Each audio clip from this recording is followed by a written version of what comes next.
this is Quelza. Welcome to my last masterclass concerning workflow optimization, organization of template and bank of sound, and how to deal with lack of inspiration, how to put your mind in the creation mode. We're gonna start now to how to set up some template, how to have a default template in Ableton to not open like with a blank canvas like this every time, as you wish, and how to save like different initial templates. So if you want like a blank canvas at the beginning, you can have it so, but you can access to a different default session templates that you can do. So let's start. I'm gonna do quickly like showing you how to do an instrument track template. So let's use the wavetable. Let's go pick up a step sequencer. This is not gonna be a creative session, but I want to show you a quick example. Okay, then we can add some effect, blah, blah, blah. I'm gonna do it randomly just to show you quickly what I want to do.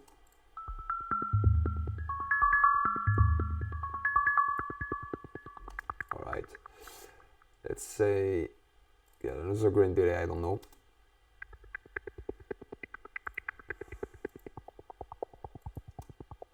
All right.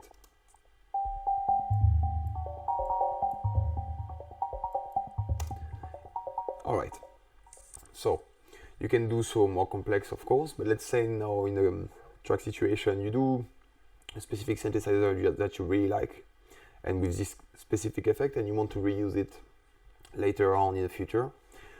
Just take the last one, go to the first one, Command Shift, like just Shift, sorry, up, Command G, and then you group them all. You can do it with the right click as well with your mouse. So it's create an instrument track. Instrument track, you can have access to some macro and assign whatever parameter to it, so it's really useful. But right now what we're interested in is saving a template. So you just press on this little button here, and you just save, let's say, example masterclass, up, yes, example masterclass 2, and save. So yeah, it's two different ways of accessing to it. Let's say, for example, like in Ableton 10, you can now just right click on it, put in favorite or whatever, and you have access to it right now. And then in whatever track, you can just drag and drop, and it's ready. Just like this. So we're not gonna need those two for the moment. There is a different way of doing it. Let's say you want to do it in the places here. So me, for example, I used to work a lot with Ableton 9 before upgrading to the 10, so I was doing it manually. So how to do so is just go in your Finder, just create, let's say, a new file, example.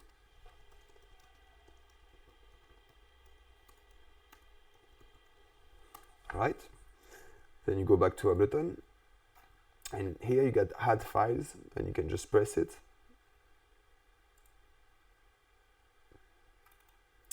Example masterclass, and you just press add, and then you have access to it directly here.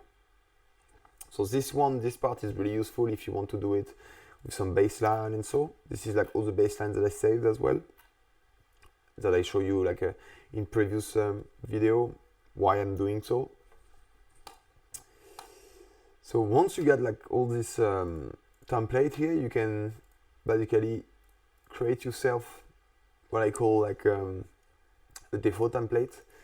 So let's say like you want at the beginning when you open your Ableton, you want to have a couple of things ready. So let's say 1909. All right. Let's say we want as well the example that we just did.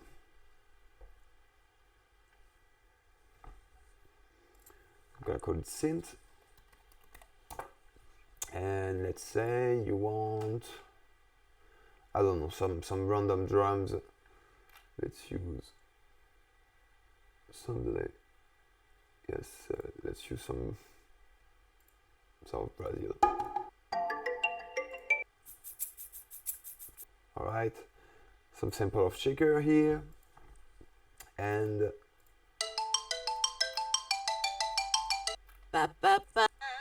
some vocal to have quick access to it. Alright, let's stop it there now. So you have like your synth, every time you're gonna open Ableton, you're gonna have like your kit of 909, your synth, your shaker, your vocal, everything ready. You could create as well. What I recommend you is already put like the ghost channel that I show you in the previous video, which is gonna be like used only for the sidechaining moment, always turning off. What you could prepare as well is some return channel. So for my return channel, I have a couple of things here that I can show you actually. Let's just do a quick pattern here. Alright, just for the example.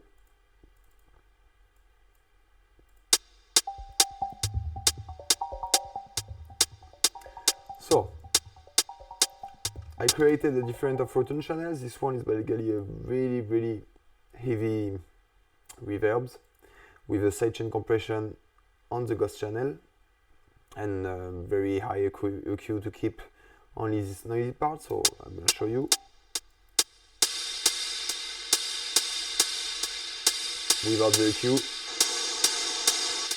so I clean it and then I make it sidechained by my ghost channel here, so it can have a bit of texture and so. What I have else? I have my favorite one here, which is basically my glitch channel, which is a bigger. So I have two of my favorite delay, which is like a stutter effect, some grain delay, some reverb. I also have like a flanger here, and again a little sidechain here to not get it too crazy, and a limiter because this specific effect is going pretty much crazy really fast. So just hear what it does. Yeah, so it creates some glitch moment with the flanger, some up down moment, so you can create a lot of different effects. Just leave it or do some quick effects how you want. I have this room drums here that I call, it's like basically a very super short decayed room of reverb, which is gonna create like a second with a bit of pre-delay to create like another pattern of for hi-hat. And so let me show you in music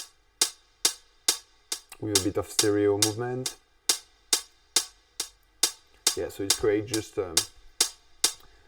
you can create a new color to your drum and whatever. You can do it so with even with your synth and so. And I have like that one, which is basically a lot of delay, like a little stereo imager, some stereo movement as well, and create like this kind of dubby kind of delay. I can leave it for a long time as well. Just turn it off for the moment. Alright. Then we can go to my master channel. I'm sorry if the camera is disturbing now. So, what I have here, I have like a lot of time my master rack, let's say, which is basically a room which is a reverb, like really short, just to add a bit of color. Just behind it I put a security stereo cut, and this is my initial EQ that I can adjust like at different time, which is basically cutting a bit above 30 Hz, like 45 Hz for the kick and so. Just a little boost here, and I boost a bit more. I want 2K here, and cut like the super high frequency here. I have a limiter when I want to do self-master tracks, like when I want just to play them at without waiting for the mastering. And I have ozone element here, which I have a maximizer, an imager, and an equalizer here that I always put on and turning off like if I have some pre-delay and so. just to keep like the same color. I have something else that you could do, is like an auto filter. So let me show you with your kick what is it about.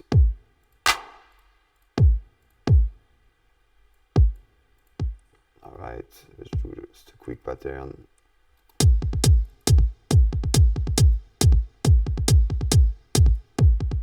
So it's basically a low cut.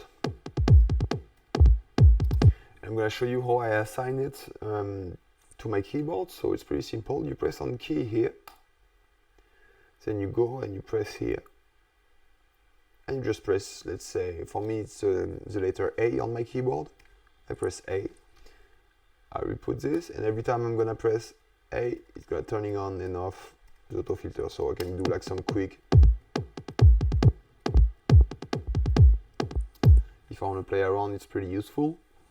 And of course you can assign every little parameter of Ableton to any of your keyboard or controller or whatever. So this helps you as well to accelerate the workflow.